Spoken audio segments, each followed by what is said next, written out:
let's go to other international news. Of course, the Prime Minister's about to have his third bilateral with Xi Jinping in the margins of the G20. Trade, of course, it'll be on the table for conversation, particularly following the Trump victory.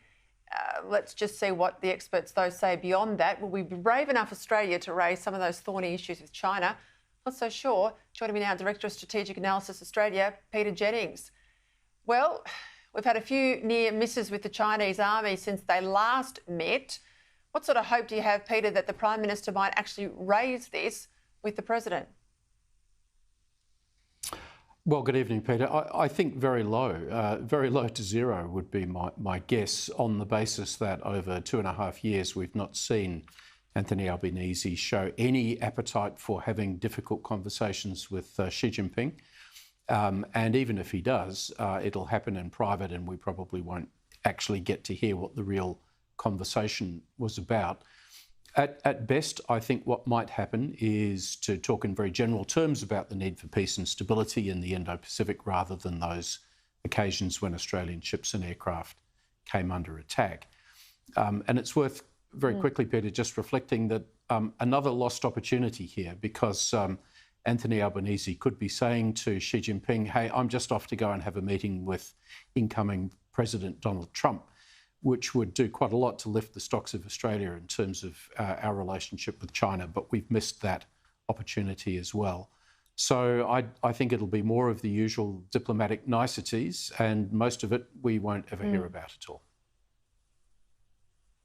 Yeah, it makes me feel like the Prime Minister, when he's on the stage, particularly with the Chinese President, is about as lame duck as Joe Biden is around the margins of these international meetings. We don't tend to want to ever send a tough message or have any heft around the table. We're chairing that talk fest, the Gab Fest over in Azerbaijan, getting a whole lot of money around to redistribute to poor countries. But when it matters, we go missing. Hey, what's the latest out of Ukraine? Because we saw, obviously, over the last couple of days, Russia has stepped up missile barrage, but there's been a shift in the weaponry, the armaments being allowed to be used by Ukraine. What can you tell us?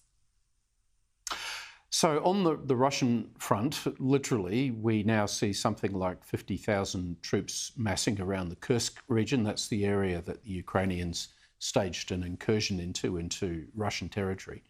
And that includes the 10 or 11,000 North Koreans, which are now apparently getting ready to fight with the Russians.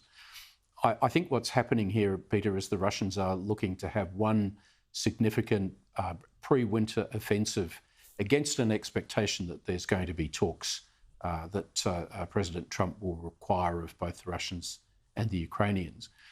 On Joe Biden's announcement, look, I think this is a positive thing to enable the Ukrainians to use American-supplied missiles to hit Russian missile bases and Russian air bases from where they're staging their attacks into Ukraine. Not allowing the Ukrainians to do this has really limited their ability to fight this war. It just comes too late, Peter. And what I find really regretful for Joe Biden's management of the last 18 months of this is that everything has been too little too late. And it's put the Ukrainians into a really dire situation at this particular point. So things are hanging very much frankly, in the balance in terms of the outcome of this conflict.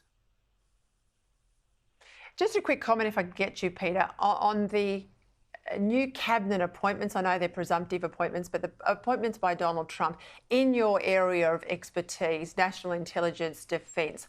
What do you make of them? So I think probably the strongest positive is that there is a large, strong anti-China, China hawk element, which I think is going to strengthen America's policy to push back against Chinese incursion. I think that's a good thing. There are some people with not much in the way of experience and a couple that don't look like they might even get past confirmation, even with the Republicans in control of the Senate. So it's a mixed bag. Trump is out to effect big change. That may be no bad thing. And I think he'll stay strong on China. That's good for Australia's interests.